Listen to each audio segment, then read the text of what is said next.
Karena anak malang itu tak tahu apa yang terjadi pada tubuhnya atau saat dia haid, ia pun mengurung diri dan berharap kalau ibunya akan datang menyembuhkan sakitnya. Hari kedua, seseorang yang lewat di depan biliknya mencium aroma amis dan pesing. Ia mengintip di balik pintu dan melihat Watri pulas dan masih memegangi perutnya. Ada kotoran cair di sela selangkangannya, bercampur darah dan tanah.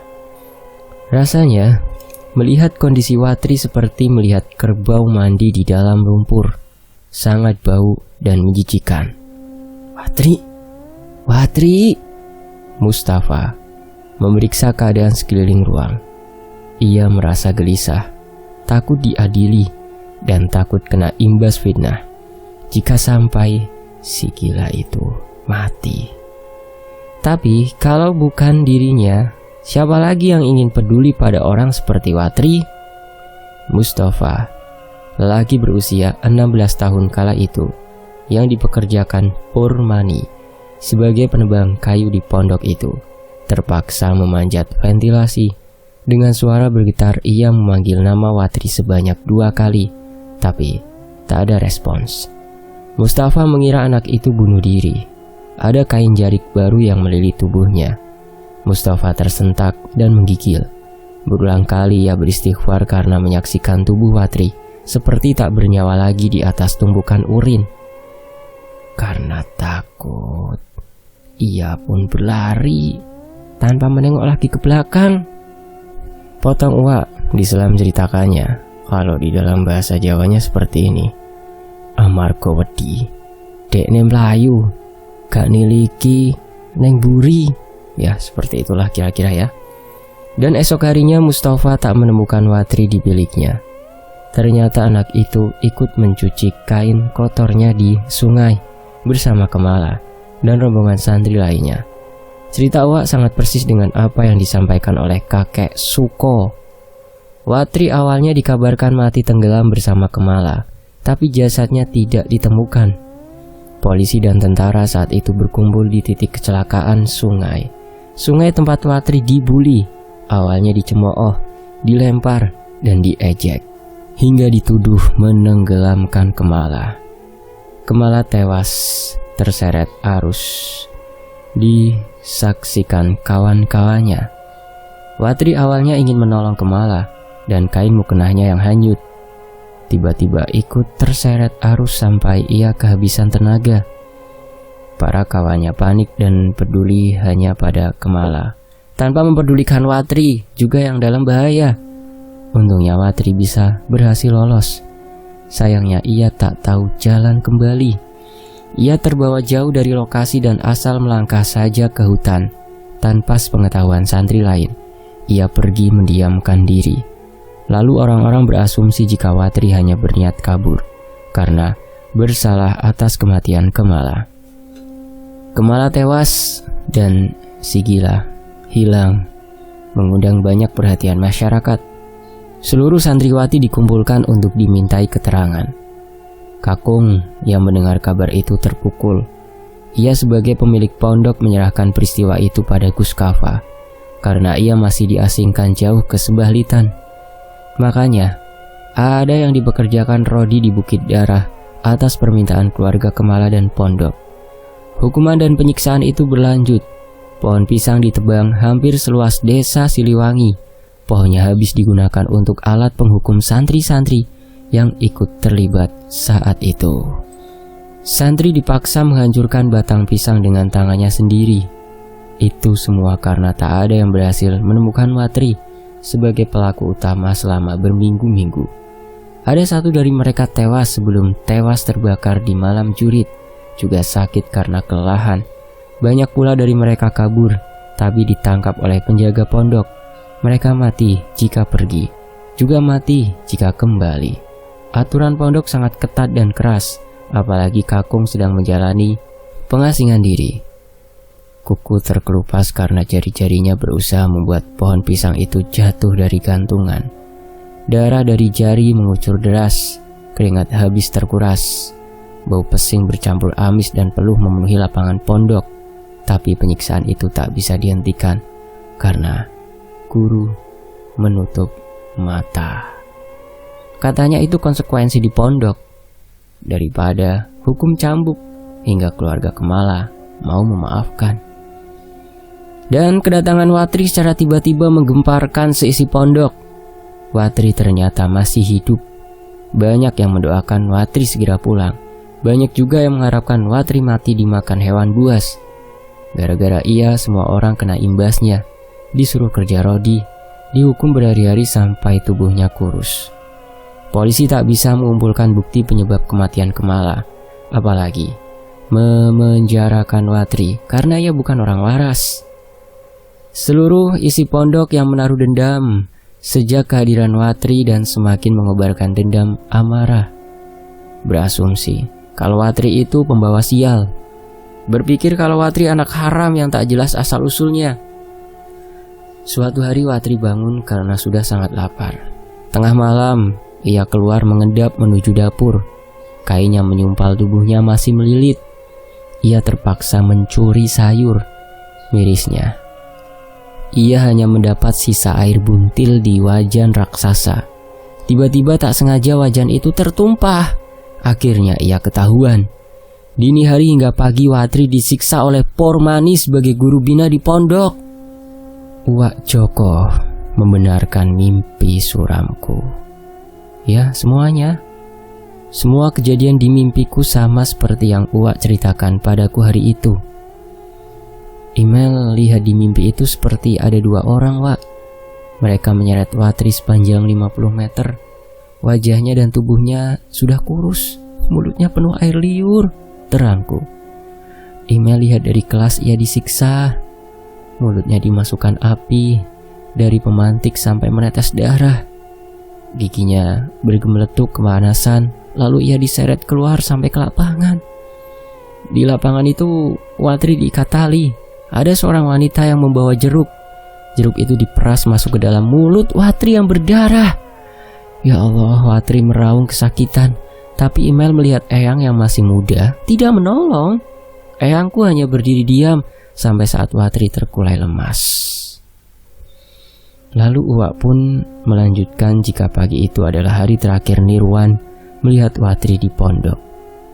Cerita ini disampaikan Nirwan dari surat yang ia tinggalkan sebelum lari membawa Eyangku dari pondok. Saat itu Nirwan berharap kalau Watri, santri keterbelakangan mental itu, dibawa pulang ke daerah asalnya. Tapi Nirwan salah besar.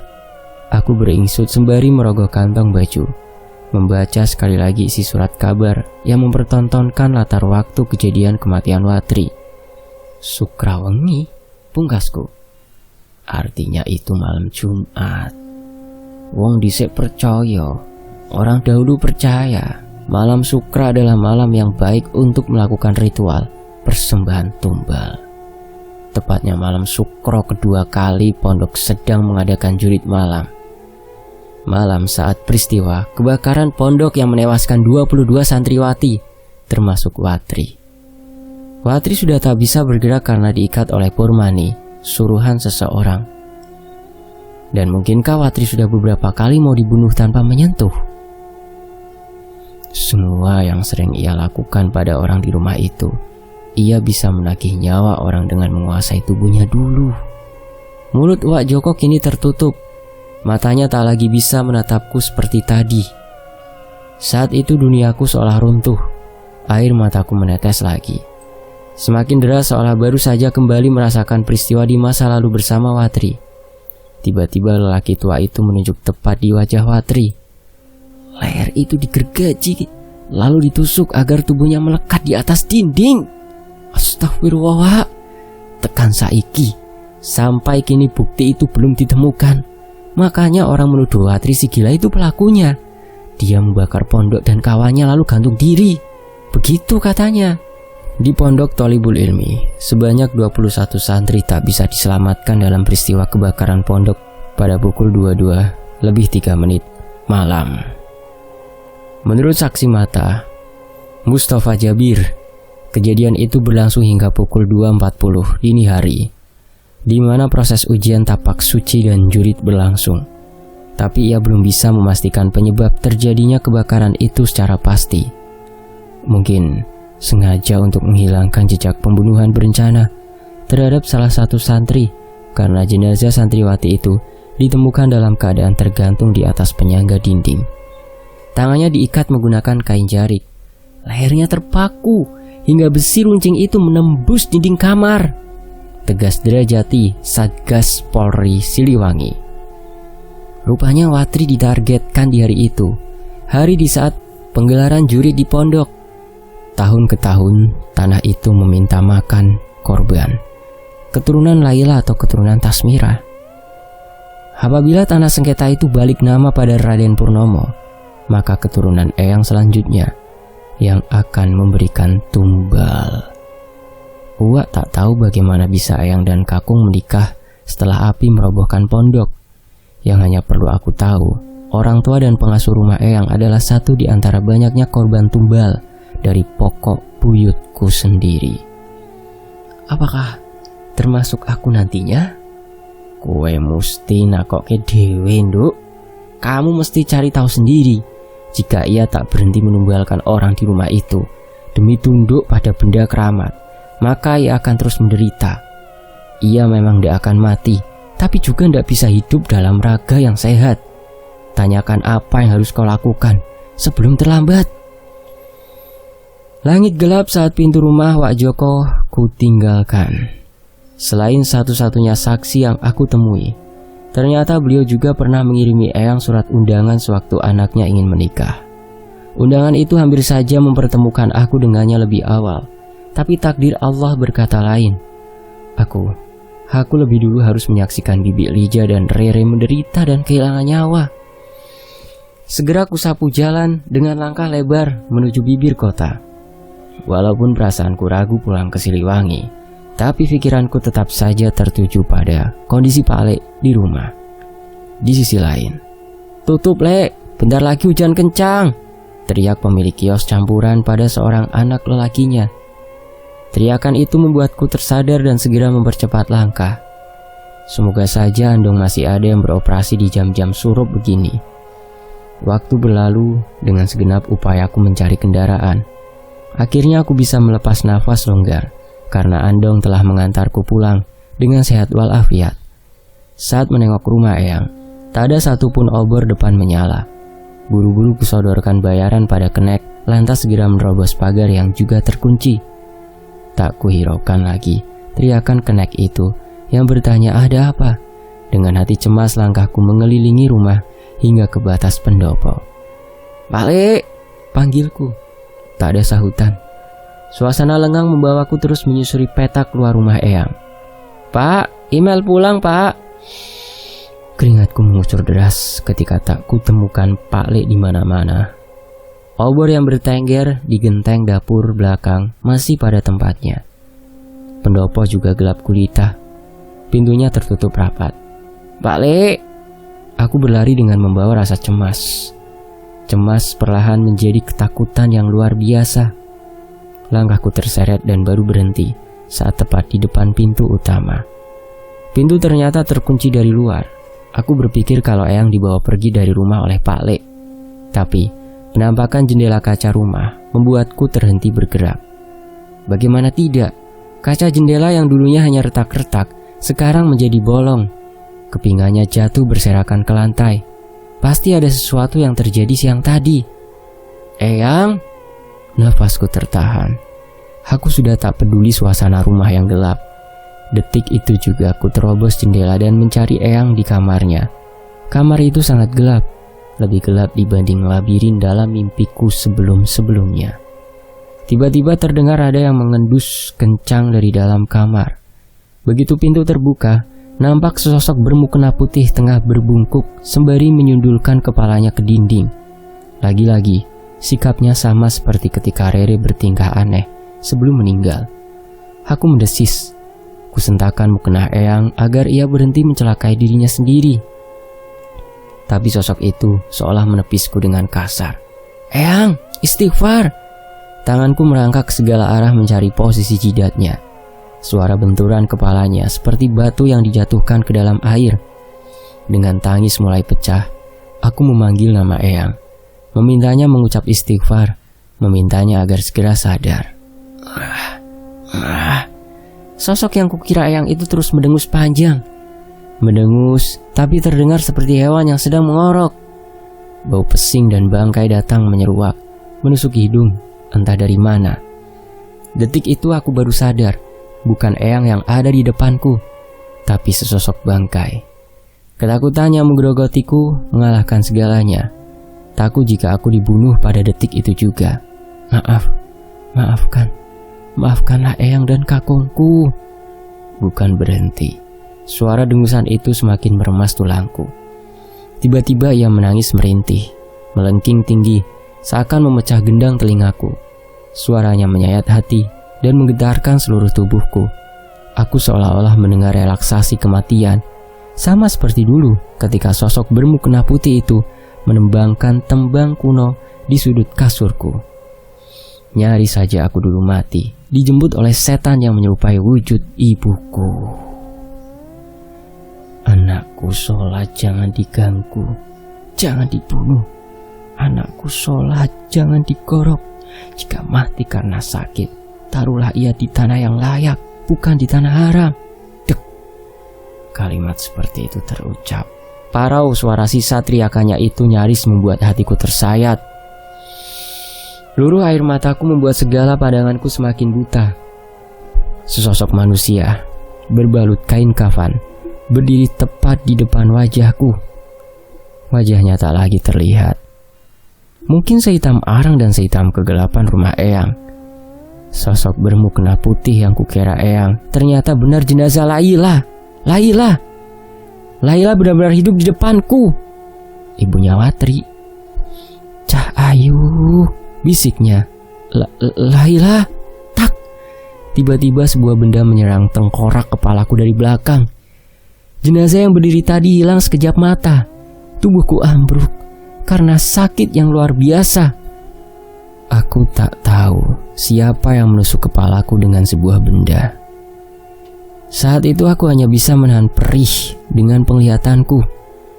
Rasanya ribuan belati menikam tengkorak kepalaku, sementara kedua tanganku berusaha menopang aliran darah yang mulai menetes. Sungguh ini seperti mimpi buruk, tapi rasa sakit di sekujur tubuhku menandakan aku sedang tak bermimpi. Sosok yang tak terlihat itu menarik kakiku hingga ke lorong dapur. Dengan posisi aku berbaring sembari menahan sakitnya paku yang masih menusuk kepalaku. Aku meraung memanggil pertolongan, tapi tak ada siapapun yang datang. Saat aku berusaha melawan, tubuhku kembali dihempaskan hingga rasanya sakit berkali-kali lipat. Aku terkulai lemas.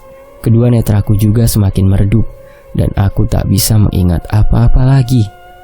Menurut Pak Le, sosok yang menyeretku saat itu adalah arwah Watri. Mereka hidup seperti dalam satu raga. Mukena putih adalah perantaranya. Jika mereka ingin melakukan sesuatu, raga yang ia pinjam adalah raga Eyangku sendiri. Selang beberapa waktu kemudian, keriuhan di tengah malam membuatku berusaha menggapai kesadaranku kembali. Aku bergerak dengan melihat Pak Le. Seluruh duniaku rasanya hidup kembali ketika Pak Le mengajakku bicara. Aku merasa lega karena aku belum mati di tangan sosok bermukena itu. Pak Le bercerita tentang awal ia menerobos rumah melalui jendela. Pak Le juga nyaris dicelakai oleh Eyang dengan sebuah linggis saat Eyang menyuruh Pak Le mencari benda jimatnya di gudang. Pak Le pun memberitahu kalau aku tak sadar diri hampir 4 jam. Dengan air wajah yang masih ketakutan, ia mengelus bahuku. Jarinya bergetar, menandakan dirinya telah mengalami sesuatu hal yang mengerikan. Pak Le, email juga tadi hampir dibunuh, Pak Le, lirihku. Pak Le kembali memegangi kepalaku. Ia menguatkanku dengan sapuan doa. Ia kemudian merapikan kapas tebal dan obat cair yang digunakannya untuk menahan infeksi di kepalaku. Pak Le rasa Neng Imelda sudah dalam bahaya. Kita mesti pergi, Neng.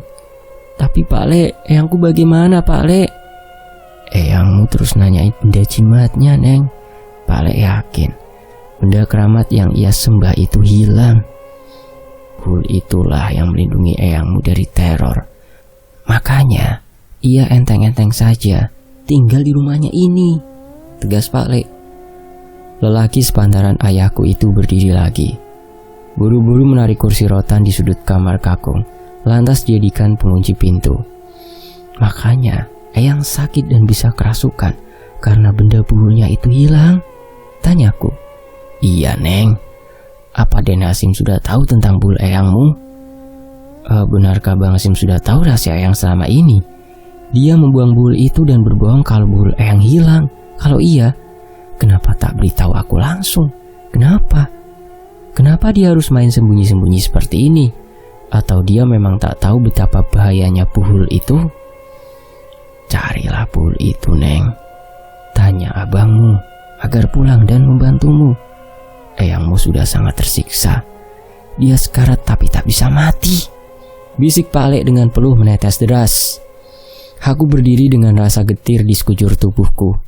Dadaku sesak mendengar Pak Lek menyebut eyang sudah sakaratul maut. Tak ada lagi rasa selain rasa hancur. Rasa itu berdayung bersama rasa benci. Buhul yang dijadikan pedoman hidupnya itu telah membawanya dalam lubang dosa. Tak habis pikir, jika selama ini eyang taat beribadah tapi sungguh-sungguh memuja Gusti Allah, aku benar-benar meluapkan tangisku di depan Pak Lek. Tapi ia hanya menenangkanku dengan mengatakan bahwa itu lebih baik dibanding harus menumbalkan banyak orang di setiap keturunan kakungku. Tasmirah As-Sababah. Malam itu, aku tak berani menengok eyang di kamarnya. Malam begitu sulit dan panjang untuk kulalui sendiri. Pak Lek pun memutuskan berjaga di pendopo. Sementara aku tak bisa menutup mata hingga menjelang subuh. Aku terpejam tapi tak tidur karena terus memikirkan eyang dan buhulnya. Saat suara burung liar menyadarkanku, aku bangun dan turun dari ranjang. Dari arah luar terdengar bising. Padahal sejak Pak Lek meninggalkanku sendiri, ia belum pernah masuk ke rumah lagi. Pukul 3:30 dini hari. Belum ada suara beduk masjid. Masih gelap gulita. Begitu aku menengok, eyang di luar kamar. Eyang ternyata terlihat sibuk di ruang tengah. Aku tak bisa melihat jelas apa yang eyang sedang lakukan. Untung saja, pelita di dapur sudah dinyalakan Pak Lek sebelum tidur. Saat lampu menyorot separuh ruang, mataku langsung melebar. Eyang seketika membuat jantungku berdetak kencang. Ingin sekali aku mengajak eyang bicara, tapi mulutku seolah terkunci. Aku hanya bisa berdiri mematung di balik dinding dan menyaksikan eyang menyusun kain panjang. Pertanda apa lagi nih, ya Allah? Eyangku duduk di atas kain putih panjang yang berlapis-lapis. Entah dari mana ia mendapat kain kafan sebanyak itu. Aku lihat eyang tengah memainkan gayung berdiri dan mengambil botol kecil di kolong meja. Eyang membuka botol itu dan menyemburkan wangi yang menyengat. Aku tahu wangi-wangian itu adalah wangi serimpi. Eyang tertawa kecil sembari berbalik ke atas hamparan kain kafannya. Beberapa gulungan kain kecil sudah terlentang. Kapas bertebaran seperti bunga melati di sisinya. Juga gulungan benang putih yang ia bentangkan seolah siap digunakan. Aku terbelalak. Ketakutan dalam diriku semakin jadi-jadi. Eyang seperti ingin membungkus mayat. Entah mayat siapa. Oh, Purmaisya, putuku siji wis mati, Maisya. Maisya, Gustiku, kula sampun lunga. Lirih eyang seperti sangat kehilangan. Eyang yang bunuh cucu eyang sendiri. Eyang tega jadiin Rere tumbal demi tunduk pada ajaran sesat kakung. Teriakku tak sadarkan diri. Aku tak tahu apa yang harus aku lakukan saat tiba-tiba eyang menengok ke arahku. Tangannya terangkat melambai, memanggilku mendekat. Sementara itu, masih di daerah Siliwangi dan sekarang sudah masuk ke pertengahan tahun 1987.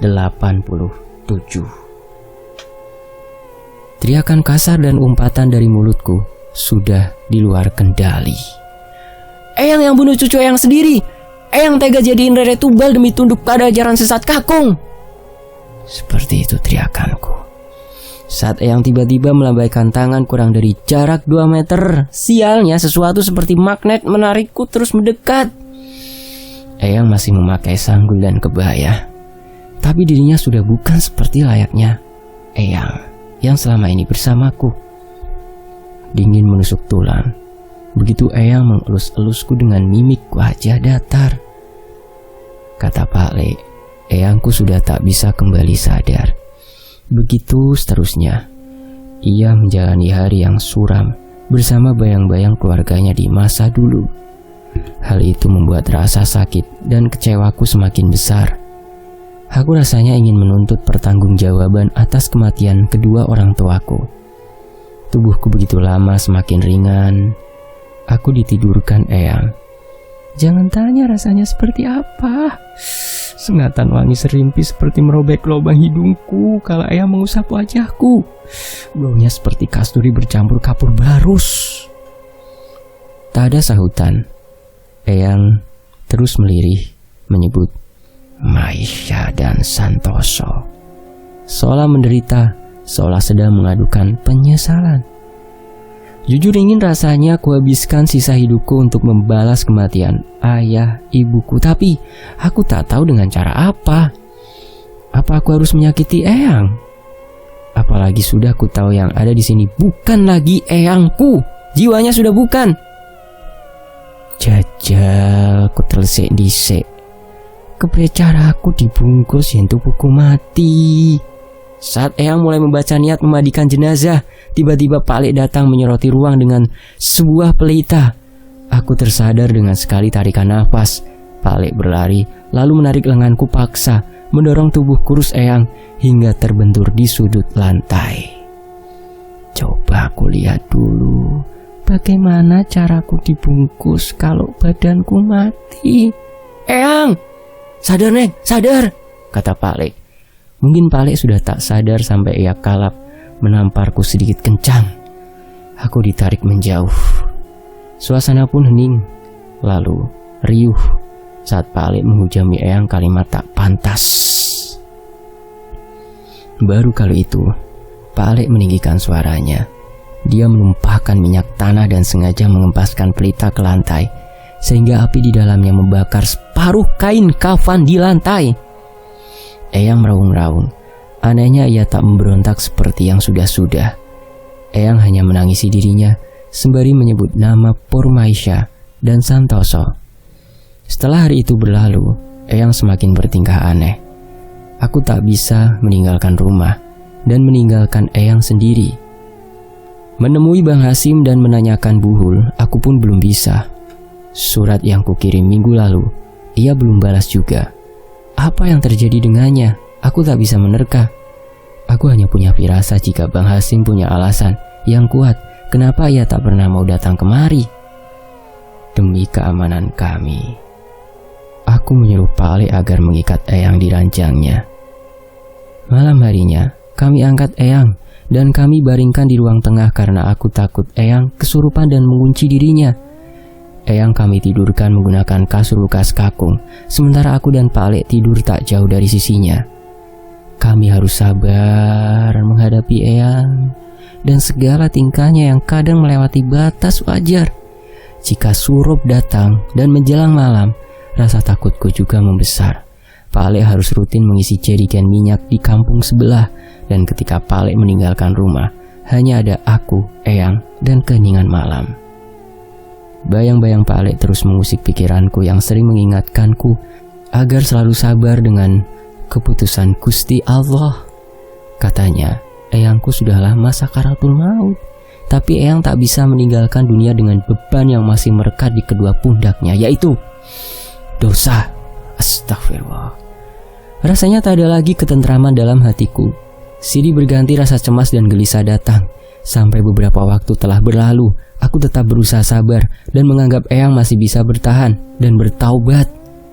Pak Lek tak pernah bertanya bagaimana rasanya aku mengurus Eyang, memandikan Eyang, membersihkan kotoran eyang, juga berusaha memberinya makan. Tak ada yang pernah bertanya bagaimana rasanya, apa aku ikhlas dan rela, atau apa aku benci dan marah. Bersambung di bagian ke-28.